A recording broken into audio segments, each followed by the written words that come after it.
अब स्टोरी हमें 25 साल पहले की दिखाई जाती है, जहाँ पर रिहाना को पता चल जाता है कि उसकी बहन मलिका का अफेयर उसी के साहब से चल रहा है। तो इसलिए वो डिसाइड करती है कि वो उसको वहाँ से कहीं और भेज देगी। लेकिन मलिका बहुत ज़्यादा शातिर होती है और वो उसको मार देती है। फिर उसका साहब और दोनों मिलकर रिहाना को सूली पर टांग देते हैं और ये बताते हैं कि उसने खुदकुशी की है। लेकिन ये सब रिहाना की बेटी फरीदा देख लेती है। नवाब साहब पुलिस को पैसे भरकर मलिका को बाहर निकलवा देते हैं और मलिका वहाँ की रानी बन जाती है। यहाँ तक कि मलिका 6 साल की फरीदा को एक चौधरी को बेच देती है ताकि वो उसके बीच रुकावट न बने। अब हमें आज का दिन दिखाया जाता है, जहाँ फरीदा को मरे 25 साल हो चुके होते हैं और सभी उसके लिए दुआ करने के लिए इकट्ठे होते हैं। लेकिन दूसरी तरफ मलिका उसे बद्दुआ दे रही होती है। अब सीन शिफ्ट होता है रज्जो के ऊपर, जहाँ रज्जो नशे में धुत उस बात की खुशी मना रही थी जो कि हकीकत में कभी नहीं होने वाला था। वो नवाब जोरावर से प्यार करती थी, लेकिन वो किसी और से शादी करने वाले थे। इस बात से वो काफ़ी ज़्यादा दुखी थी। और वहीं दूसरी तरफ नवाब ताजदार आलम का रुमाल लेकर पूरे शहर में आलम को ढूंढ रहे होते हैं, लेकिन उन्हें आलम कहीं नहीं मिलती। तभी आलम की दासी को वो रुमाल मिल जाता है और वो ले जाकर आलम को दे देती है। दूसरी तरफ अब हमें नवाब जोरावर को दिखाया जाता है, जहाँ पर उनका निकाह होता है और उसी निकाह में वो डांस करने के लिए रज्जो को बुलाते हैं। रज्जो वहाँ पर खूब डांस करती है और वो काफ़ी ज़्यादा दुखी होती है। इसी बीच जोरावर उसे एक थप्पड़ मार देते हैं और उसे उसकी औकात याद दिलाते हैं। तभी मलिका वहाँ आ जाती है और वो सबके सामने बताती है कि उनका खून भी हीरा मंडी का है और वो उन्हीं की औलाद में से एक है। 25 साल पहले औलाद ना होने की वजह से उनके अम्मी अब्बू ने उन्हें गोद ले लिया था और वो चाहे तो अपने अम्मी अब्बू से भी इस बारे में पूछ सकते हैं। इतना तमाशा होने के बाद वो दोनों वहाँ से चले जाते हैं।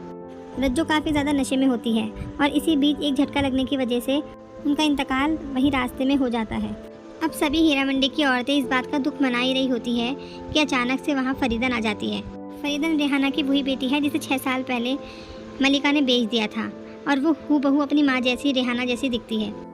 अब फिर से हमें 25 साल पहले का सीन दिखाया जाता है, जहाँ पर वहीदन मलिका की छोटी बहन ख्वाबगाह के कागजात पर साइन करवाना चाहती थी और चाहती थी कि वो उसके नाम हो जाए, वरना वो सारी हकीकत सबको बता देगी। जैसे ही वो धमकी देती है, नवाब साहब एक कांच के टुकड़े से उसके चेहरे को काट देते हैं।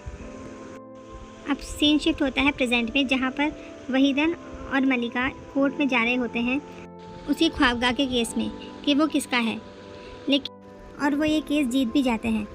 अब वहीदन काफ़ी ज़्यादा खुश होती है क्योंकि ख्वाबगाह उसकी हो चुकी थी।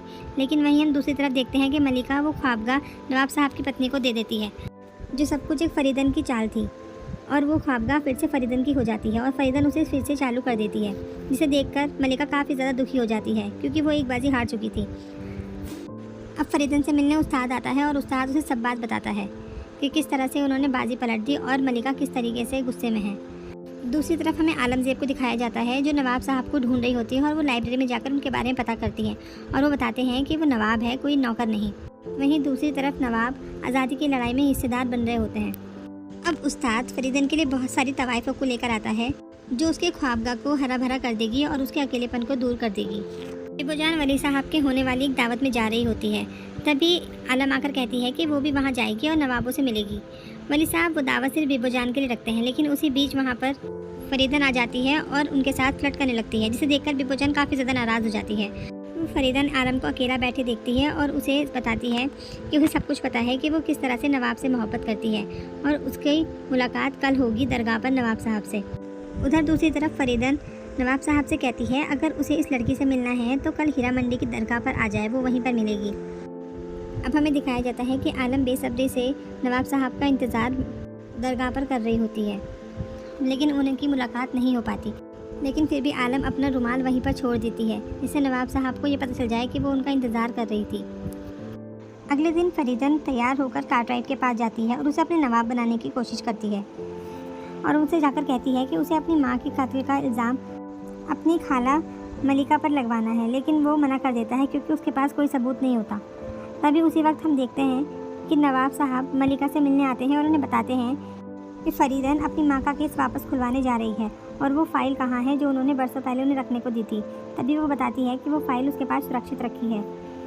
इधर मलिका जान फ़ाइल ढूंढने में लग जाती है और वहीदन को बुलाती है और कहती है कि बरसों पहले जो उन्होंने उसे फ़ाइल दी थी वो कहाँ रखी है। तब वो उसे बताती है कि वो उसने बरसों पहले ही जला दी थी ताकि वो किसी के हाथ ना लगे। अब हमें वहीदन को दिखाया जाता है जो कि अपनी नत उतराई का ऐलान कराने को कहती है और कहती है कि उसकी भी नत उतराई होगी। लेकिन सभी महफिल में जब बैठते हैं तो वो कहते हैं कि नत उतराई उनकी होती है जो लड़कियां कुंवारी होती हैं, ना कि उनकी जो बेच दी जाती हैं।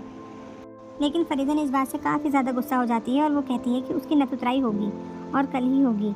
मलिका जान बहुत ज़्यादा शातिर होती हैं और वो बिब्बो जान के आखिरी मुजरे का ऐलान कर देती है, जिस वजह से सारे नवाब फरीदन की नत उतराई छोड़ बिब्बो जान का आखिरी मुजरा देखने के लिए आ जाते हैं, जिस वजह से फरीदन काफ़ी ज़्यादा नाराज़ हो जाती है। दूसरी तरफ हम बिब्बो जान को दिखाया जाता है जो काफ़ी ज़्यादा परेशान होती है, क्योंकि अब वो वली साहब से नहीं मिल पाएगी और ये उसका आखिरी मुजरा होगा। अब मलिका जान फरीदन की नत उतराई देखने जाती है और यहीं पर यह एपिसोड ख़त्म हो जाता है। ऐसी ही और वीडियोस देखने के लिए हमारे चैनल को सब्सक्राइब करना ना भूलें।